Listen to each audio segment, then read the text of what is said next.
Ni dolgo, kar smo v SNS-u dali pobudo, da tisti cigani, Romi, to se pravi Romi in Sinti, ne morejo delati šoferskega izpita, če nimajo narejene osnovne šole.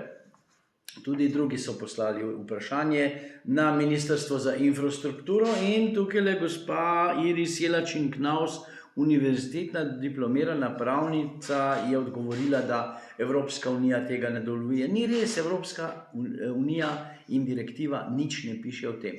Zanimivo pa je, da imata tako ureditev tako Bolgarija in Madžarska in Španija.